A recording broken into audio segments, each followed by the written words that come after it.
Physics का जो principal इस ट्रांसपेरेंट पाइप में फ्लूइड के मोशन को कंट्रोल करता है, वही प्रिंसिपल इस एरोप्लेन को उड़ने में भी मदद करता है। Yes, we are talking about Bernoulli's theorem.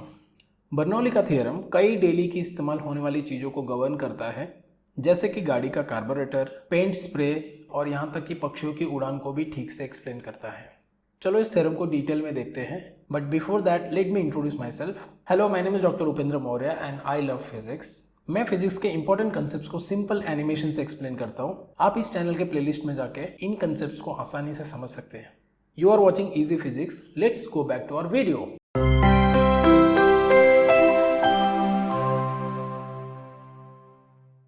Bernoulli का थ्योरम बोलता है कि for an incompressible non viscous fluid flowing in a steady state the total mechanical energy remains constant along a streamline. इसमें total mechanical energy means sum of pressure energy, kinetic energy and potential energy. चलो इसको detail में देखते हैं। मान लो अपने पास एक transparent pipe है जिसके अंदर रेड कलर का नॉन विस्कस फ्लूइड, मतलब कि जिसकी विस्कोसिटी 0 है, वो फ्लो हो रहा है। इस फ्लूइड के पास में 3 टाइप की एनर्जी है। फर्स्ट, फ्लूइड के ऊपर प्रेशर लग रहा है, इसका मतलब इसके अंदर प्रेशर एनर्जी है जिसे P से रिप्रेजेंट करते हैं। सेकेंड, फ्लूइड का पार्टिकल फ्लो हो रहा है, मतलब इसके अंदर काइनेटिक एनर्जी है जिसे लिख सकते हैं 1/2 रो इंटू वी स्क्वायर। और third and last, potential energy, जो डिपेंड करता है पाइप के पोजीशन पे। हमारे इस केस में पूरी पाइप सेम लेवल पे है, मतलब हाइट का डिफरेंस नहीं है, इसलिए पोटेंशियल एनर्जी 0 रहेगी। अगर ये पाइप कुछ ऐसा होता तो जो भी उसका हाइट डिफरेंस है वो हो जाता उसका potential energy difference between 2 points. So background हो गया, let us go back to Bernoulli's theorem. So Bernoulli के हिसाब से इस पाइप के किसी भी सेक्शन पे ये तीनों एनर्जी का एडिशन सेम ही रहेगा।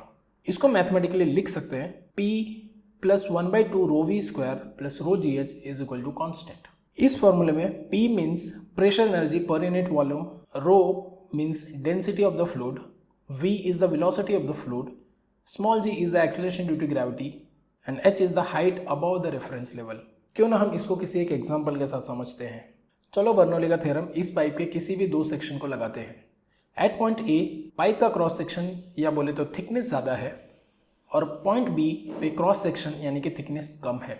इस पाइप के किसी भी सेक्शन पे एनर्जी यानी कि प्रेशर और वेलोसिटी के एनर्जी का एडिशन कांस्टेंट रहना ही चाहिए। इसका मतलब कि अगर पॉइंट बी पे वेलोसिटी बढ़ती है तो एनर्जी कांस्टेंट रखने के लिए वहां प्रेशर कम होना ही चाहिए।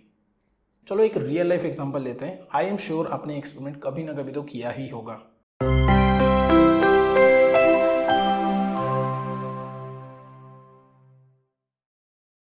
हम सबने पाइप यूज करके पौधों को पानी दिया ही रहेगा, और अगर आपने उस पाइप के आउटलेट को थोड़ा बंद किया, आपने ऑब्जर्व किया रहेगा कि पानी की स्पीड बढ़ जाती है। मैं हमेशा सोचता था कि ये इसलिए होता है क्योंकि आउटलेट बंद करने पे पानी के निकलने की जगह कम हो जाती है, उससे उसका प्रेशर बढ़ता होगा और वेलोसिटी भी। सिंपल लॉजिक से सोचे तो ये सही भी लगता है, लेकिन साइंटिफिकली गलत है। आई मीन वेलोसिटी तो बढ़ती है डेफिनेटली, हम सब ने एक्सपीरियंस किया, लेकिन प्रेशर बढ़ नहीं सकता, क्योंकि अगर प्रेशर और वेलोसिटी दोनों बढ़ गए तो सोचो मैकेनिकल एनर्जी कितनी ज़्यादा हो जाएगी। और हमारे बर्नौली भाई का थ्योरी रॉन्ग हो जाएगा, क्योंकि थ्योरी के हिसाब से ओवरऑल एनर्जी सेम ही रहना चाहिए। सो पाइप के आउटलेट से वेलोसिटी बढ़ा, मतलब वहाँ पे स्टैटिक प्रेशर कम हो गया रहेगा। It is difficult to believe, but overall mechanical energy consider करें तो ऐसा ही होना चाहिए। So Bernoulli's theory is very simple. अगर कहीं पे प्रेशर इंक्रीज हुआ तो वहाँ पे वेलोसिटी कम हो जाएगी, और अगर वेलोसिटी इंक्रीज हुई तो ऑब्वियसली प्रेशर कम होना चाहिए, so that overall mechanical energy remains constant. चलो बर्नौली के प्रिंसिपल को कुछ और एग्जांपल के साथ समझते हैं।